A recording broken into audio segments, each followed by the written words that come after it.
Welcome back to The Wheel Breakers. This is episode 7, meaning as of this recording, we are covering the last available season of Game of Thrones before we head into that season finale soon. I am joined by Mike Thomas. Mike, how are you this fine evening, or where you are, I guess, the afternoon? I'm doing very well. I'm excited to talk about what is definitively the worst season of Game of Thrones. Excellent. Prepare for combat, because as I rewatched this season, it all came flashing back to me vividly. As soon as the big episode you hate so much dropped, I remember getting into a huge argument with you about the quality of it, and I actually think this is one of my favourite seasons of the show. So this bodes well for awkward conversation. It's not way up there for me, but I think it's way better than 5 and 6. And I think it might actually also be better than 1. But there you go. You think it's the absolute worst season of the show? I do. I'm not angry about it. It's more just me. It is what it is. I think it starts off with 4 really strong episodes. I think the back 3 are weaker, but I think the production is so high at this point. Like, you've been saying it from day one that, you know, they get better at making the show, but it gets less interesting. But I just want to say, I think this might be the best produced season of the show they've done. Like,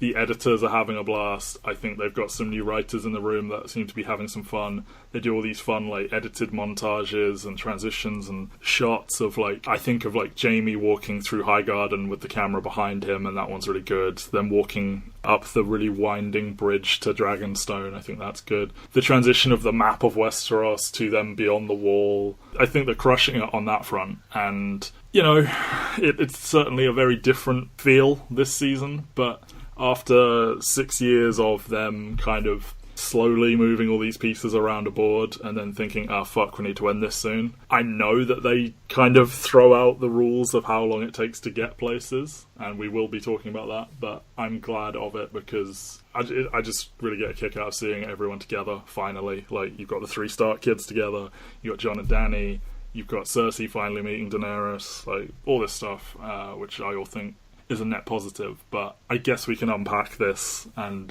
you can have at it with your tearing down of Beyond the Wall, etc. I think, just generally speaking, my issue with this season is that, I mean, we were kind of joking about how Season 5 and Season 6 are basically just one giant season in terms of, let's introduce some, like, villains to stall for time, basically. When I reflect back on Season 7, and just kind of the lack of significant events that come to pass, I'd say, in some way. Like, wow.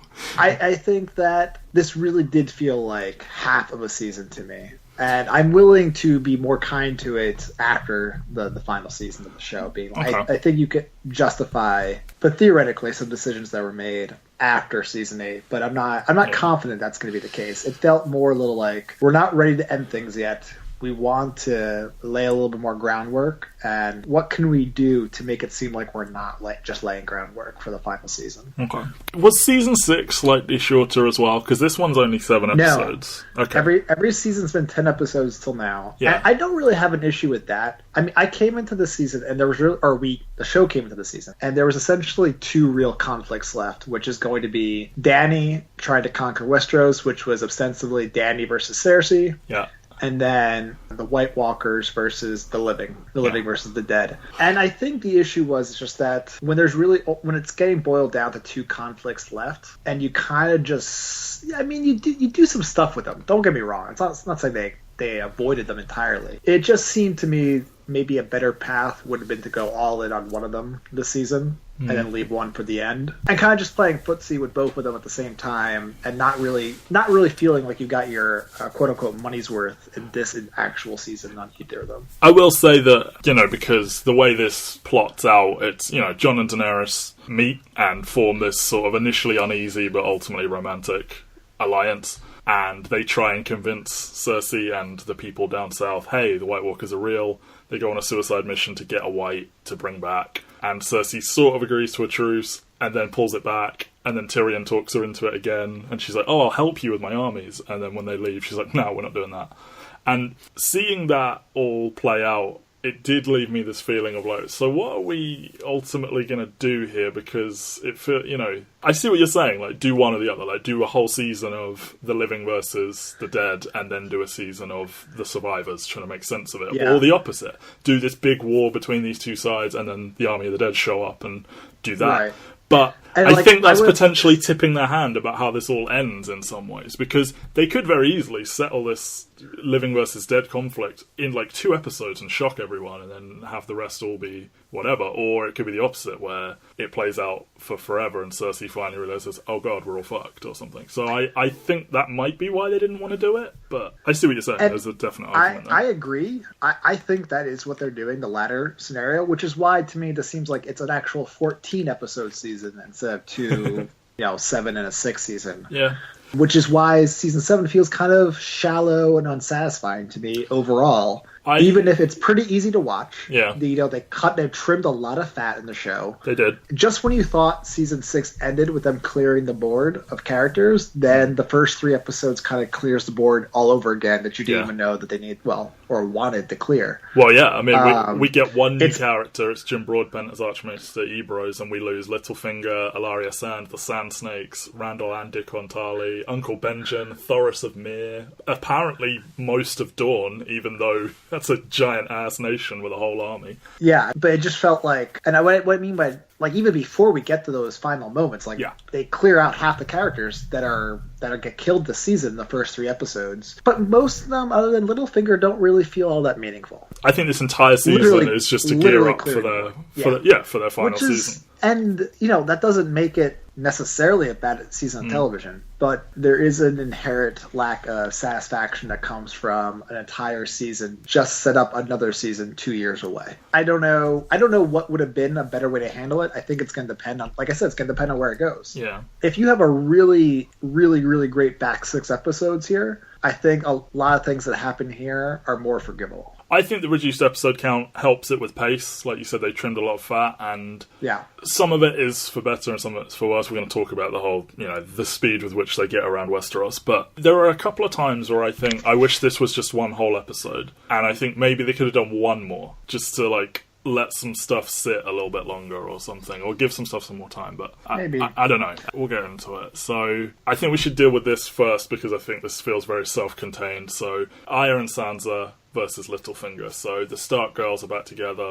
We had the reunion last season of Jon and Sansa, and now Bran arrives back at the Wall, and then Arya is heading for King's Landing, but turns around when she hears Jon is king up north. She heads back to Winterfell as well. So we've got these 3 surviving Stark children all together, and I think that's quite nice. You see the scene where Brienne is looking on at them as they walk across the courtyard, and she just gives that little smile that, her mission is sort of complete as much as it could be. I mean, Rickon's dead, but hey. And, we have this lingering thing with Littlefinger he still thinks he can control Sansa, basically, and he tries to play the 2 girls off against each other. He does briefly try and get in Bran's ear, because Bran is arguably the rightful lord, so I think he gives that a quick try, and then is like, never mind, dude, you're weird now. And I'm really glad this was a fake-out, which we don't know until the final... is it the final episode or the one before? I think it's the final episode. They're trying to sell you on this idea that these 2 don't like each other. Littlefinger digs up this old letter that Sansa sent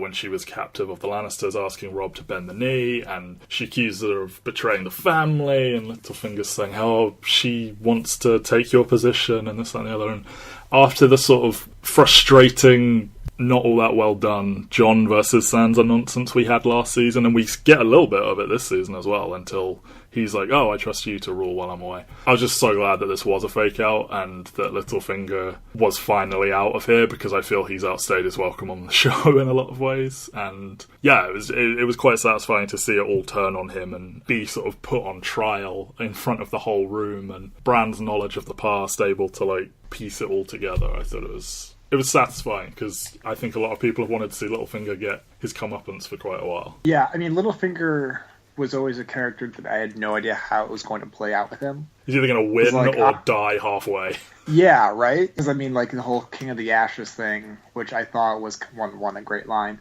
Yeah. But 2, what's his role in this if he actually doesn't win or come really close to winning? What purpose does he really serve? And instead of winning, which he very much does not do, he loses a battle to the daughters of Catelyn Stark, dies in the hall of Ned Stark, begging for his life on his knees. And it's almost a that sense. Like, he runs through his whole playbook. Like, he goes straight to Royce and he's like, escort me home. No. Please, can we talk in private? No.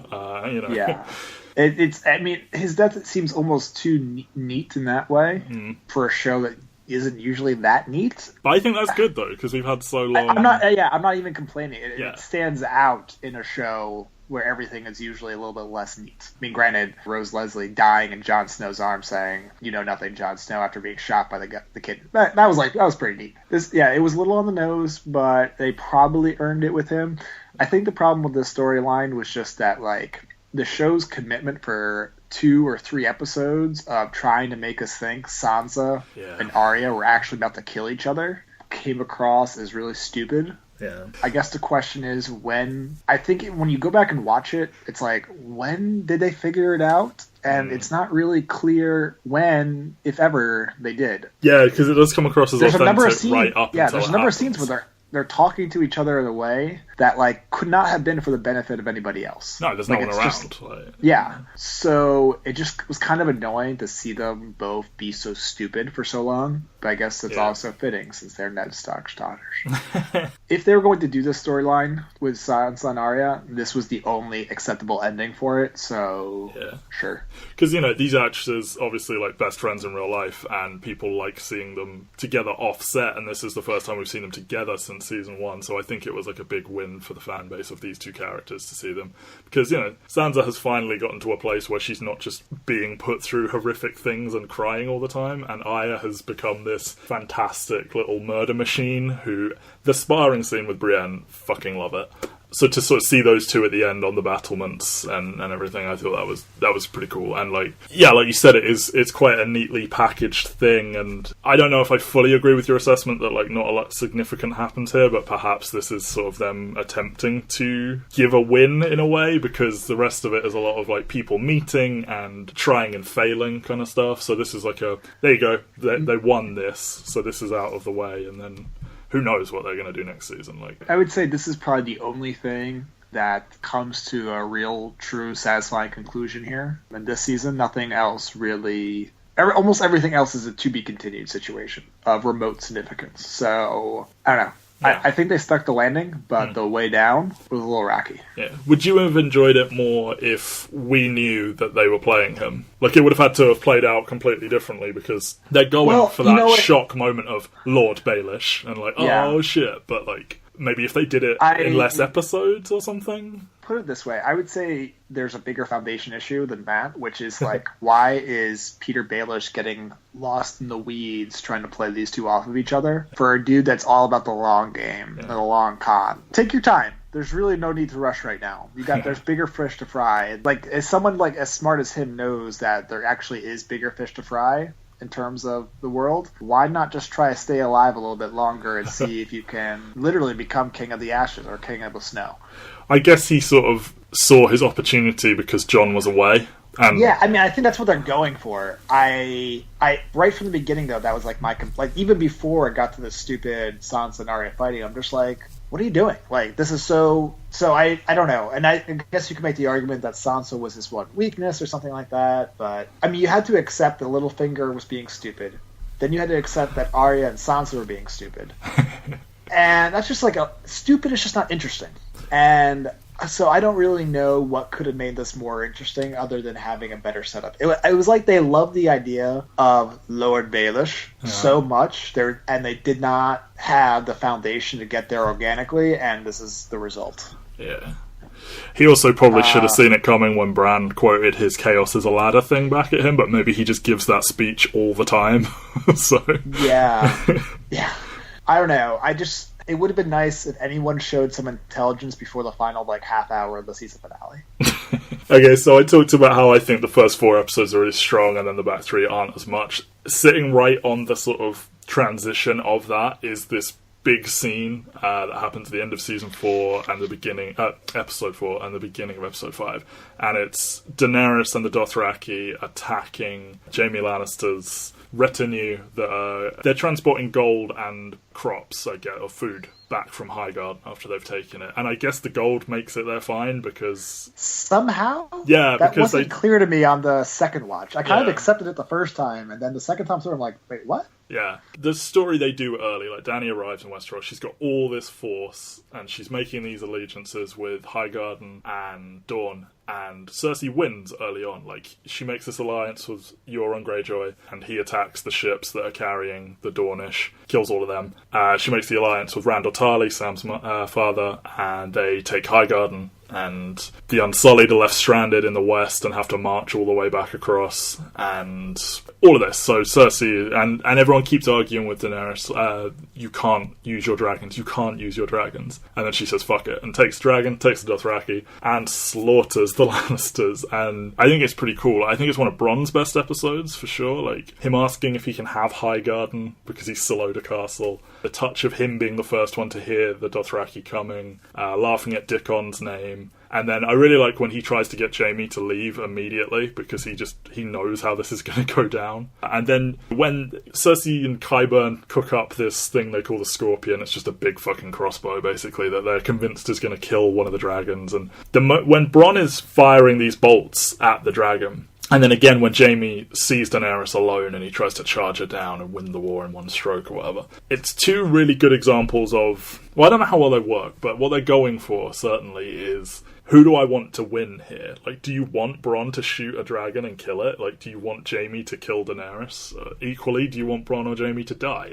It's tricky, because we like these two characters of Jaime and Bronn, but they are on the bad guy side, so...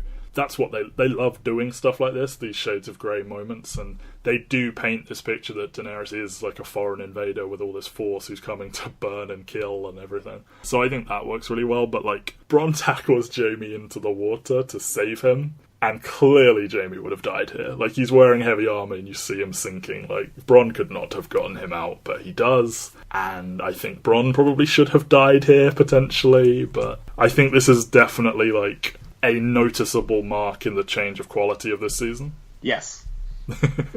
When this episode aired, I was on the edge of my seat the entire time. I was a nervous wreck. I mean, it's a pretty extended sequence, too. It's about 10 minutes long. Yeah. It's all, like, on YouTube. Like, a million people uploaded it. Yeah. Definitely worth rewatching. I have so many thoughts on this, and most of it's in response to what you said.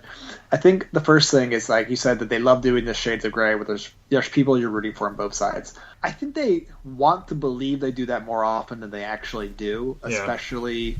Like, Blackwater is the infamous example of it. I think they kind of want us to think that with the Watchers on the Wall episode, but I think they blew it on that front, even if I think that episode's pretty entertaining. Yeah. Just because they never truly wanted us rooting for... The Wildlings. The Wildlings. They didn't want us to want Ygritte to die, but they didn't have us rooting for them the way we could have been rooting for Stannis to get rid of Joffrey, for instance. I think they kind of blew it in that front. And then there's basically just the Hound and Brienne, and maybe Brienne killing Stannis. But there aren't a ton of other moments like that, and I think that's kind of one of the shortcomings of the show, is that they have unsuccessfully capitalized on what's kind of supposed to be the whole ethos of this entire world, which is, as Martin has not so poetically said, it's not about a battle versus good and evil men, it's about a battle of good and evil in each individual person. That being said, they took a lot of shortcuts to create this very, very, very, very, very tense battle between a bunch of at least individual people that we do not want to die because we like them very much. Yes. Much like Blackwater, no one ended up dying. And much like Blackwater, I mean, in Blackwater, it was kind of a good narrative twist in the sense that someone had to die, you would think, and then no one of significance really did. Yeah. And that felt appropriate at that time. Here, again, like, at the end of the day, this battle is significant in the sense that it kind of puts to rest this idea that there are two equal sides in Westeros fighting. Oh yeah, it puts the fear of God into Jaime, and like from this moment on, he's like, we're fucked. Yeah, there's no point pretending that we just need to tactically outwit Daenerys. Like, that's not going to help in any way. And this is one of her two armies as well, so... Yeah, like, we'll be wiped out if we try. So in that sense, I think it is important. I do like the callback to one of our favorite scenes of Robert describing what would happen if Dothraki ever got out in the open field in Westeros, and it goes exactly as he said it would. I've rewatched that scene a ton I can tell. I truly, this is one of the most tense, nerve-wracking sequences in the entire show. Bronn running through the smoke and this is what I'd say.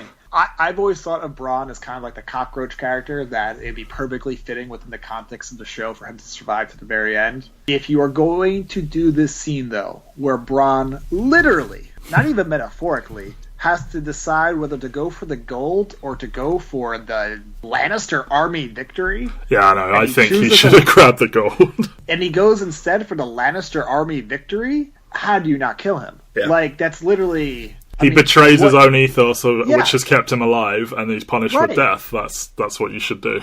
I just don't... I think it's... Remember we talked about, like, eventually they just get to the point where they like characters as showrunners instead of being loyal to who the characters truly are. Unless they've got something big set up for him for the final season. Yeah. I really don't know why he comes out of that water alive, or even why he went in the water. Like, you could have he potentially should have just been cooked by that dragon. Yeah. And then I don't know how you get Jaime out of the water, but I don't know, maybe Dick gets him out or something. I think it's just incredibly tense. Even despite these flaws, it still ages really well as a sequence. It is so, after 6.5 seasons at this point of waiting for dragons to do something of significance, because nothing in the East counts because the show is racist. Yes.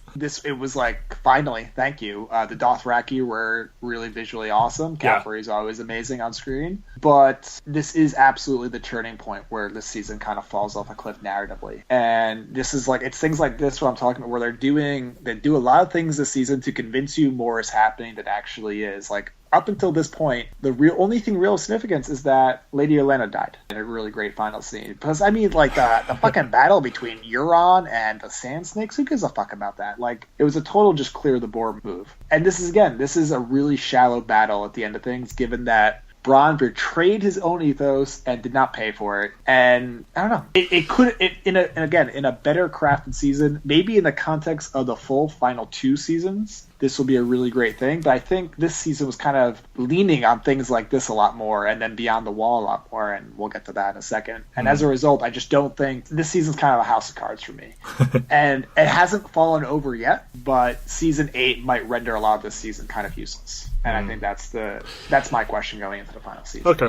I think the fallout of this immediately in the next episode with Daenerys essentially saying, "Join me or die." This goes very against her whole, like, anti-slavery thing. How is this not slavery? Like, join me or I will kill you. I mean, also, I'm sorry to cut you off, but after this episode ended, in a very rare moment for me, I was immediately going, oh my god, there's so many different things, there's so many different directions they could go in. Are they going to churn the tables and Jaime's a prisoner of Tyrion now? Like, where, like, Tyrion's visiting him in the cell? What is possibly going to happen? Oh my god, obviously Jaime didn't die, like, that was a shallow cliffhanger. Next episode starts with them magically miles away coming out of the water?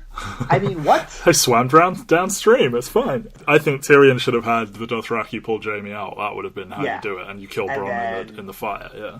And then you have Tyrion visiting Jaime in jail and trying to convince Jaime, like, to go sue for peace, convince Cersei to sue for peace. Oh wow! And then letting Jaime out against Daenerys' wishes, like he did with Tywin? Or anything, like something, anything would have been better than what we got, which was Jaime and Bronn miraculously making it back to King's Landing. Yeah. Randall Tarly and Dickon Tarly, like you said, the whole Daenerys betraying who she's supposed to be thing, I think that's fine, but they didn't really follow up with it in a meaningful way. They're just there's a cute conversation between Tyrion and Varys, but... Yeah, and I think they're trying to do something with Tyrion because when the battle's going on, he's clearly not okay with it, like seeing so many Westerosi people dead, like seeing burnt people turn to ashes. He's pleading with her not to do this, and they do kind of do this thing in the sort of final episode where it seems like... I don't think he wants to switch sides, but I think he's a little bit concerned about Daenerys, and like he doesn't want to see the country fucked. And I hope they do something meaningful with that. That's all I'll say. Yeah, for sure. I hope something cool is really going to come from that. Otherwise, this scene becomes even more meaningless than we're saying it is now. Okay, so I don't know which order you want to do these two in, but let's go teleportation first. Okay.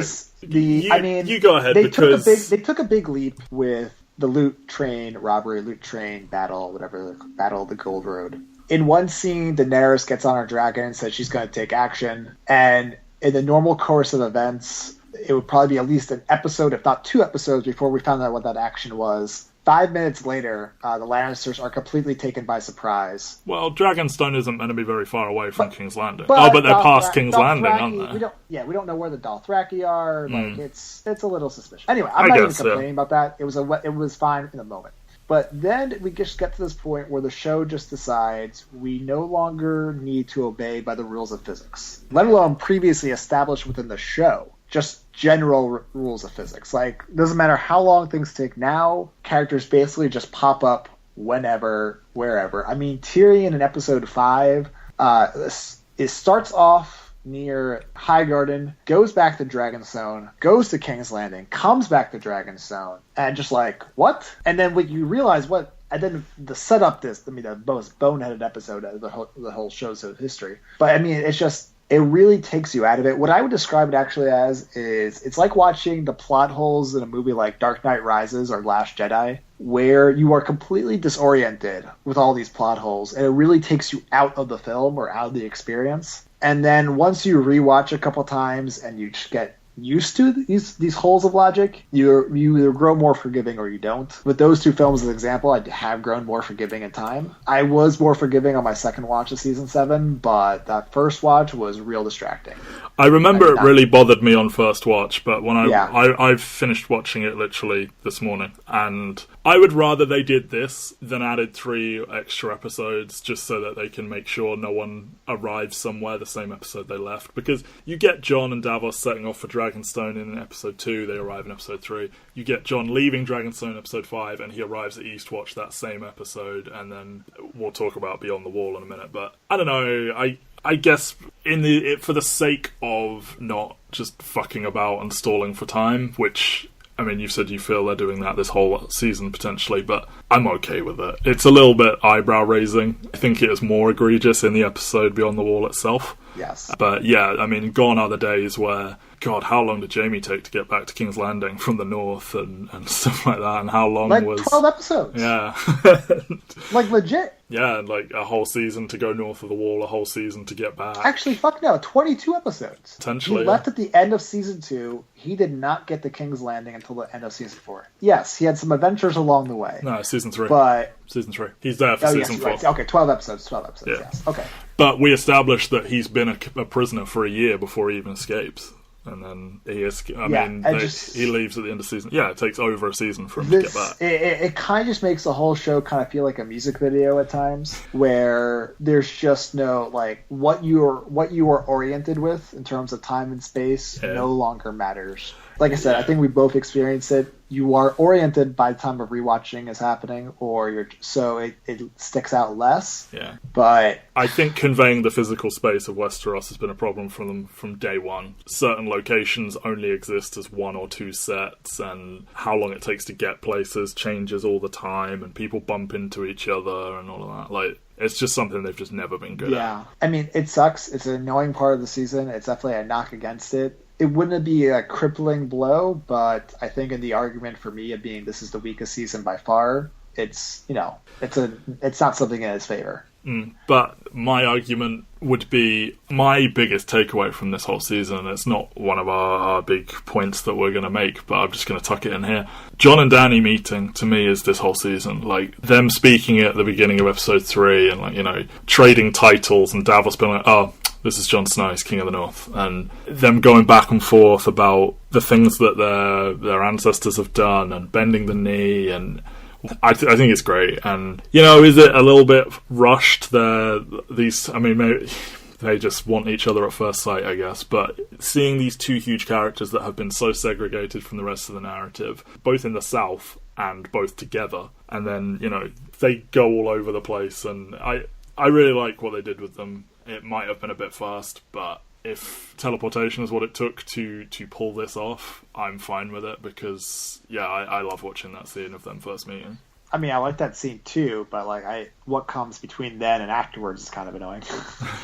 When he's showing her the cave painting, some part of me was like, did he just fucking do this himself just to convince her? Has he just been in this cave just chiseling away to be like, oh look, it's all real, I'm telling you. I think it's fun to see the pretty people fall in love, I guess. And I mean, sure, but that's nothing to do with the time and space thing. They could have told a cohesive and coherent story around that. Sure, but do you have a problem with Jon setting off in episode 2 and arriving in episode 3? From Winterfell it was a pleasant surprise at the time. It, in retrospect, was prescient of what was to come and how quickly we're moving around. Because that one doesn't really bother me. It's stuff like Jon. That was like I said, at that point it was a breath of fresh air. Okay, that he was already there. Yeah, I guess the point I was more trying to make is they're trying to just get on with it. We want these two to meet. By the laws of how this show works, we'd have to wait another season. But fuck it, let's just do it now. And I mean that's a separate point. I'm not talking about how fast the plot's moving. I'm talking about how fast people are moving. No, but people are also moving fast to facilitate that. We're going less than one episode. But they dictate what story they choose to tell. I know. They're off the books at this point. I know. They can do whatever the fuck they want if they want them to fall in love. I know. I'm just saying,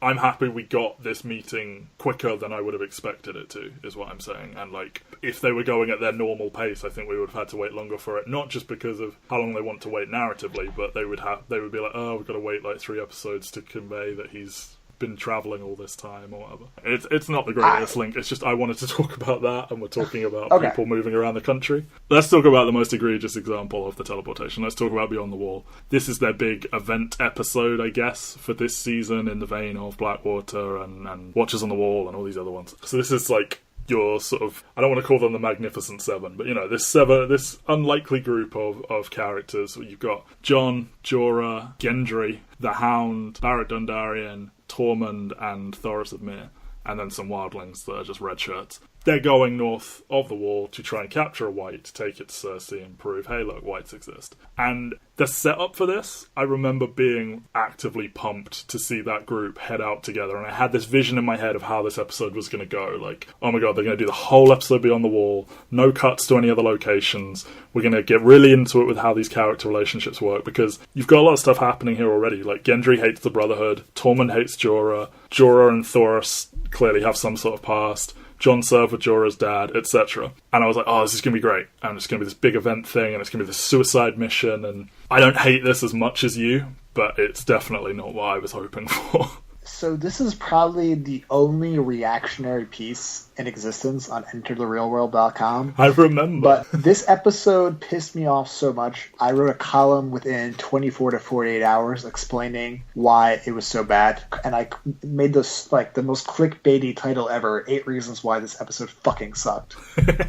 And we had a falling out, I remember now. Oh, it's great. Let's start with the premise. I mean, I'm not going to read from my column, but it is... You should just all go read that on EnterTheRealWorld.com. Yeah. I'll try and link that one in the... It's very convenient for the sake of notes right now that I have it. The premise of this mission Beyond the Wall is that if they have a zombie, obviously that will give them a chance to convince Cersei to put aside this war. Why they want to put aside the war that they're winning is that they believe it would be too much destruction to actually defeat Cersei in the war, and they need blah blah blah blah blah. Okay, they make the decision that it's for the betterment of the Westeros that they've stopped the war with Cersei instead of just quickly winning the war. Well, Jon never wanted to fight the war.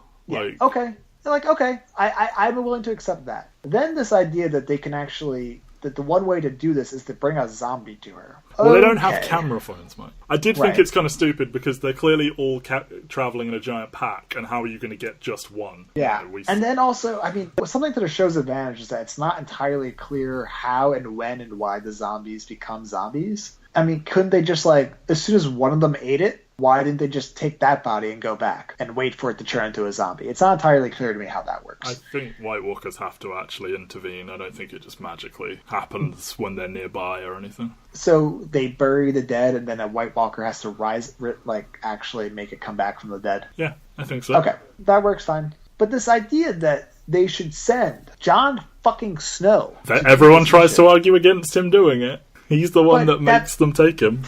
Yes.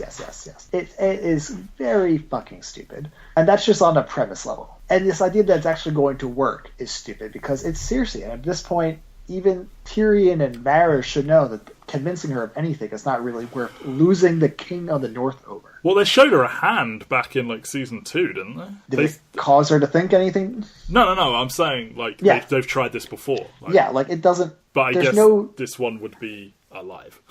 Sure. Okay, so let's say you get through that premise. I'm cynical about the premise. Matt's pushing back, as usual. That's me. That's who I am. I'm an optimistic person. First thing, the use of red shirts in this episode. If anything, I found kind of hilarious. Yeah, it's like, wait, I thought they were all dead. Oh, I guess there's one more. Yeah, multiple levels. Just because, one, when you have to watch the episode 5 a second time to even see that there's more than the 7 main characters going on this mission. That is not clear the first time through. And then all of a sudden there's just all these extra bodies waiting to die for them. I'm just like, I mean, it was almost funny. So I give them points for cheek on that one a little bit. Sure. But it's obviously, once again, a very cynical use of red shirts. But the reason why they needed red shirts in Game of Thrones, a show that should never need red shirts for anything, is that they sent over a bunch of people to do this that had no narrative business dying at this point in time for this mission. Because everyone in there was at a very stupid narrative point to die. Jon literally has already come back from the dead. He's not going to die in this episode. He's clearly in it to the end. Dumb.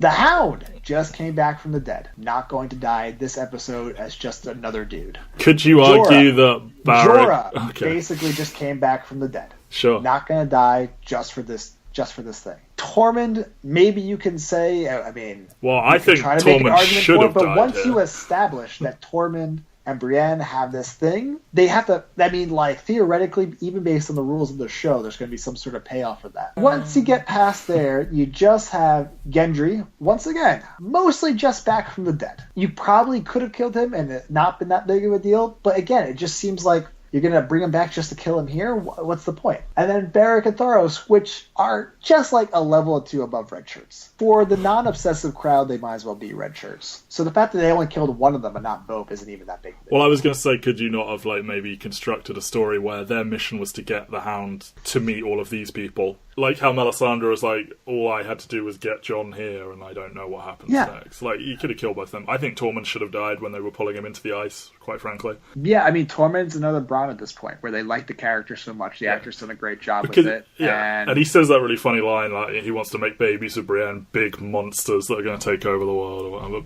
But, you don't necessarily have to pay that off. There have been plenty of storylines they haven't paid off. You don't have to. At this point, it seemed like it would have been weird that they didn't. It would have been weird. I'm not saying they couldn't have gotten away with it. They could have gotten away with killing anybody. But it just didn't make any sense at this point, so it cut a lot of the tension. They did do a good job of convincing you Tormund was about to die, but only to save him in the end anyway. Because also, it would not have been very narratively satisfying for him to die now. Like, for this, over this stupid bullshit. And then you get... So, when you do all these things, just to get them over to the wall in the first place, and then that is what causes Dany to lose one of her dragons, it's just very annoying. I think losing a dragon's great for the show. Yeah. I think the Night King getting a dragon on his side, great for the show. Yep. This was a really clunky way of accomplishing that. And that's clearly what the whole purpose of it was. And then on top of that, of unsatisfying and clunky things, Uncle Benjen. Poor Uncle fucking Benjen. Good old Cold Hands. I forgot he turned up to save him. I completely forgot he appears again at all, and then that he dies.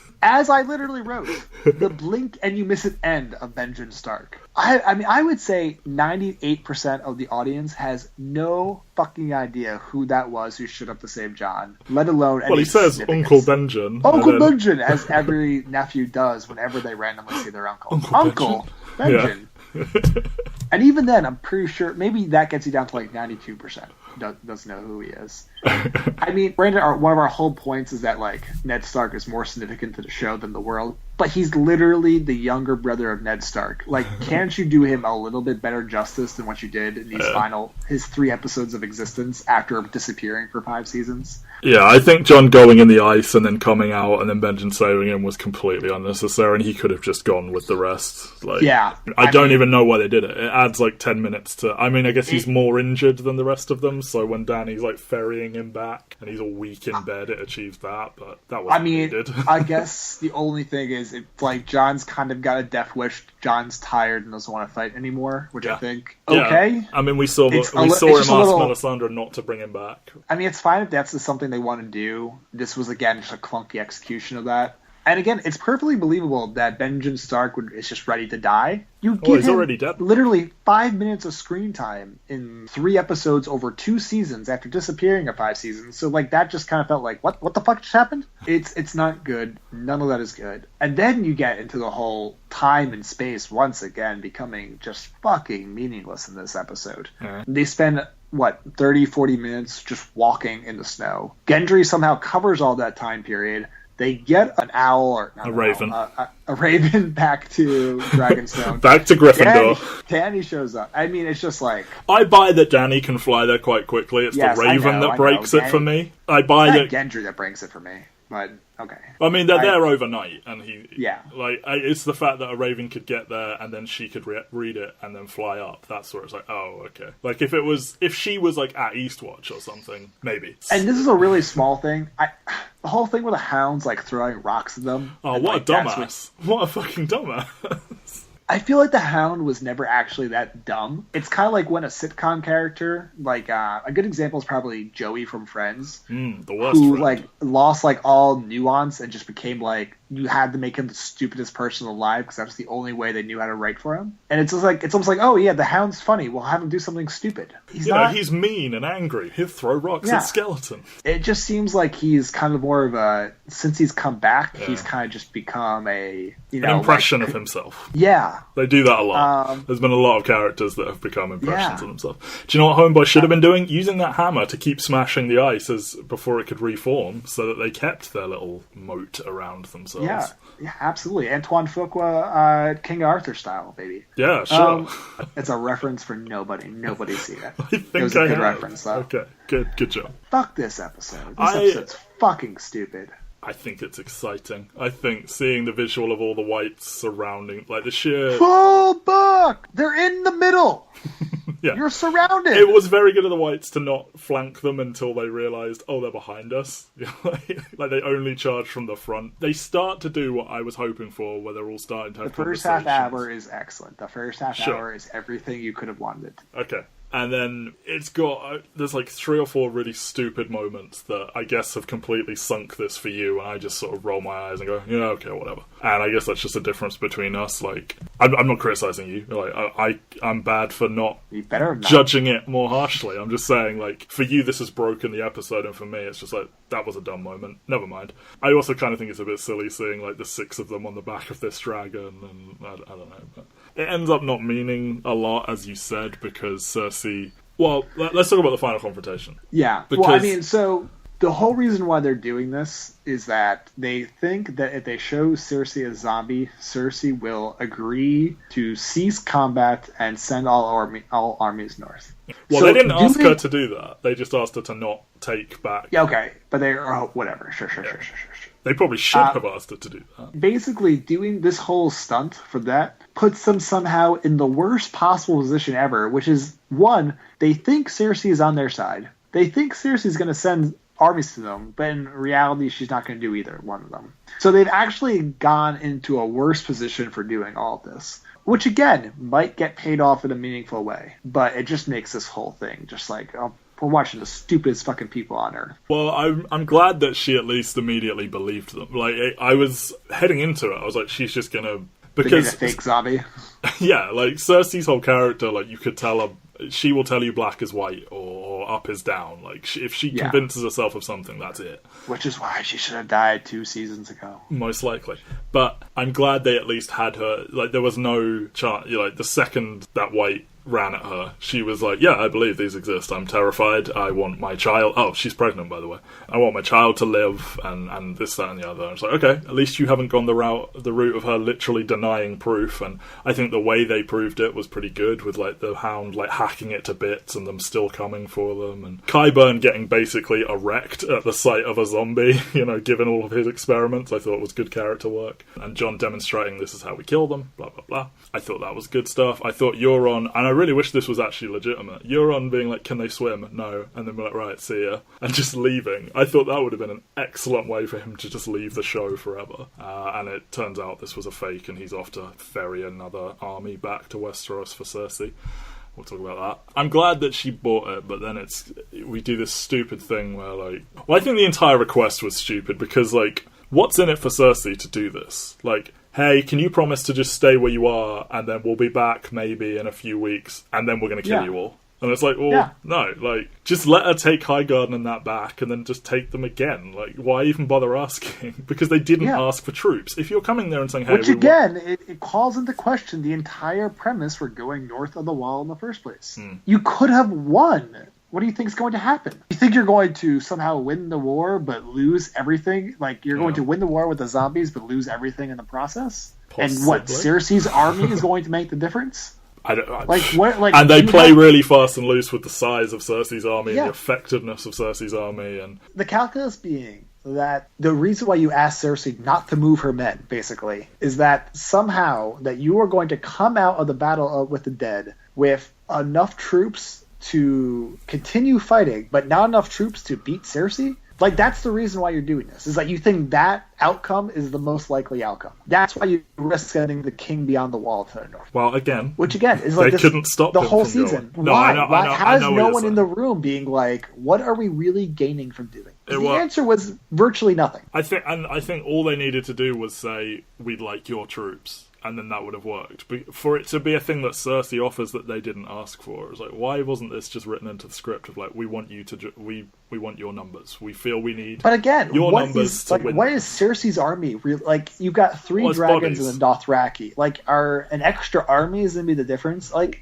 the army of the dead is at least 100,000. That's implied to be like the biggest army in the world, potentially. You know, it's almost like the show is writing the show as if they know that so by the way, we learn in the Beyond the Wall that basically they just have to kill the Night King, and that's if you kill a White Walker, any white it may dies. And so I mean, they're obviously they're telegraphing this final strategy, and it's almost like the show was writing the characters from the perspective, we just need as many people as possible to keep the war going, to give us more of a chance to kill the Night King. It was almost like they got out in front of themselves when writing this and didn't question what would make the most sense for the characters to say in that moment. It's almost like the characters knew they just need as many people as possible. Like, what makes you think more army is going to do anything? You have no path to beating them. You have no strategy for beating them right now. It's stupid. The whole thing's stupid. I don't think it's stupid, but I think you make a good point. I mean, I enjoy it from the stance of the same way with Jon and Dany together. We get so many characters either reunited or meeting for the first time. Like the Brienne and the Hound locking eyes, and then talking about Arya as like her weird sort of quasi-parents, I thought was pretty cool. Tyrion, Pod, and Bronn back together. Bronn conveniently walking off so he doesn't have to do a scene with Cersei because they're children, apparently. The Hound in the Mountain having a quick face-off. Stuff like that I thought was really good. The fucking size of Drogon, like, crawling down the side of this arena, like, the biggest he's ever looked. That was cool. What do you think of the little conversation, the private conversation with Tyrion and Cersei? I don't know. I think that scene was predicated on the idea that Cersei was still a human being at this point. I think the show turned her into such a cartoon that, again, it's impossible to take Cersei seriously as a character anymore. Yeah, well, we end this... Cersei's mad, essentially. Like, she's completely obsessed with ruling, despite Jaime frequently telling her, we can't win this. And she's talking about enemies on all sides, and, you know, she's making these allegiances with Euron, and, you know, the stuff she does with Ilaria, like, the way she gets her revenge on her, that is wild. And it ending with Jaime finally seeing the light and leaving her. Like, this came way too late. I think it is cool, and I completely forgot that he does just walk out on her and is apparently going to go join them up north, despite her being pregnant with his child, and this being the first child that, if she stays true, will be the first one that he gets to publicly acknowledge is his child. I doubt he's going to live to see this child, but yeah, like, I feel they're fully positioning her as, like, the Mad Queen, and he's going to become a double Kingslayer, and he's going to kill her as well. But yeah, I think it's really damaged Jaime's character, how long he's, like, stayed with her, and how all it takes is for her to, like, start kissing him or give him a blowjob or something, and then he just... You think he's seeing the light, and then he's right back with her, and it's like, oh, this isn't my Jaime from the books, who seems like he's seen through what she is. But, you know, they might have been split up now. We'll see how that turns out, I guess. He's got a beard again. So that's the big scoop of season 8. Oh, man. Good. I saw a poster. You stay away from trailers, but you'll see posters. And then we get 2 big moments to end the season. I mean, the big, sexy moment is this zombie dragon destroys most of the wall at Eastwatch. And maybe Tormund's dead, I don't know. And the Army of the Dead march through. And Beric. Yes. And they've got giants and all this, and it's a big visual, sure. Bran reveals that Jon is, in fact, as fans suspected for a very long time, that Jon is the son of Rhaegar and Lyanna, and Sam has found out that Rhaegar legally divorced Elia Martell and legally married Lyanna Stark, so he is not a bastard, he is the rightful heir to the throne, and as we're being told this, we are shown the visual of Daenerys and Jon having sex with each other. So my question is, Gilly stumbles on this random divorce/marriage, and Sam seems to ignore her. I know, that seems like what it was, that they were going with, this sort of, well, she's not comic relief, but, this character that, he doesn't fully take seriously sometimes, has stumbled across this huge plot point, and he's just talked over her because he's pissy about something, but no, he remembered it. Were they originally going to be Gilly was in the room, and Gilly was going to be the one that figured it out? I assume so, yeah. And then they just changed their mind?